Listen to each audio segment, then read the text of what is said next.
Now, from the worldwide leader in news for Washington and Baltimore radio and television, this is Dave TV. Brought to you by The Mike O'Meara Show, a fun mashup of real-life pop culture, news of the day, dynamic audio clips, and four guys busting each other's balls. Online at MikeO'MearaShow.com.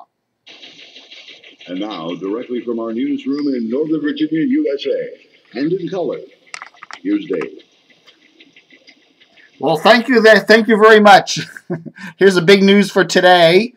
It's official. CBS Radio in Washington, WJFK 106.7 The Fan, will be carrying the Washington Nationals. And as we can see here, it's going to be Charlie Slows and Dave Jagler. Jagler will call the games. Some of the games will be on CBS's 105. 1580 AM WHFS. Yeah, I think it's a good deal. So here's the deal: the Washington Nationals had been on Bonneville's WFED. Now WFED is a good station. Oh my gosh, but it doesn't have a really good signal into Northern Virginia, especially at night. Okay, yeah, there we go. Hi there. So a lot of people in Northern Virginia, which, Fairfax County is 1 million people, which is a lot more people than D.C. has, couldn't hear the games really well at night.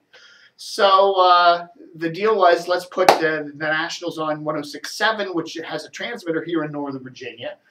And so the games will be heard on 106.7, The Fan, and they'll also be heard on 1500 and 820 AM, which is WFED, which both have the transmitters in Maryland. So that's a really win-win deal for the Nationals. They'll get excellent coverage. They'll get great coverage in Maryland. They'll get great coverage in Baltimore on 1500, because that's like a local up there. And they'll get great coverage in Northern Virginia on 106.7 The Fan. Some of the games, if there's since The Fan carries, like the Caps and the stuff like that, the Wizards, yeah.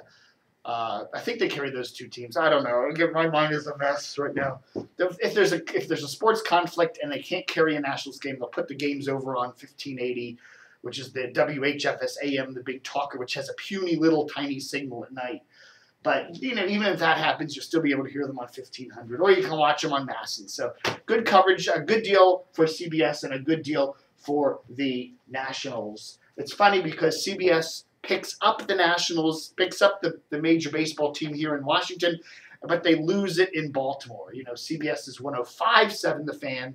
Will not be carrying the Orioles after 4 years, starting this season, with the team moving back to its old perch on 1090 WBAL. So, you win one, you lose one. So that's that. I just wanted to point out, I rant a lot about the Washington Post, and I thought I'd mention it today. This is the edition I get. This is Monday's edition of the Post. Now, obviously, the Oscars were on late last night. They didn't end until midnight-ish on the East Coast, and that was way after the Post went to press, at least for this edition.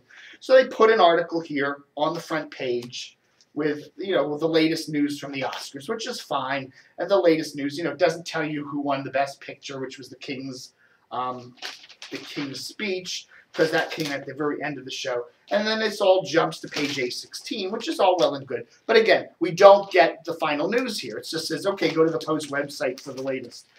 Then the Post takes the style section, okay? We get almost the entire front page of the style section for an Oscar thing. Dude, it's the Oscars. Now, who's the brilliant idiot who thought that one up? And then we don't only get a front page, we get, look at this now, page 2 and 3, all Oscars. Just pictures. And then page 4 and 5, more Oscar stuff. And, 5 full pages. And it's not even the latest news. This tells you we went to press too early.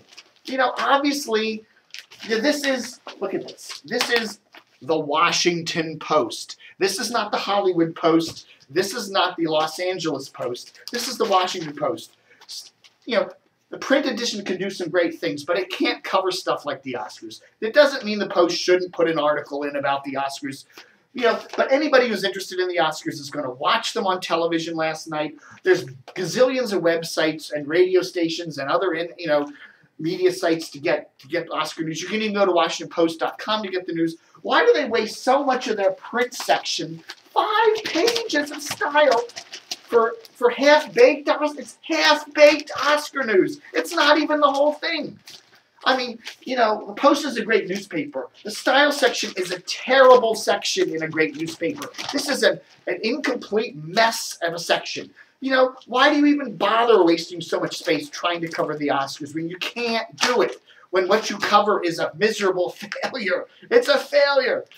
You can do some good things with the style section, like run Howard Kurtz's wonderful media pieces, which you no longer do. But this wasting 5 pages, 5, 6 full pages on half-baked Oscar crap is just stupid. If you're interested, you would have watched them. What the hell? The Post needs to get people in there that think, they have to be able to think, this is print, this is what print does well, this is what print doesn't do well, and what print doesn't do well is covering half-baked Oscar crap like what the style section did today. A big, major fail for the Washington Post today.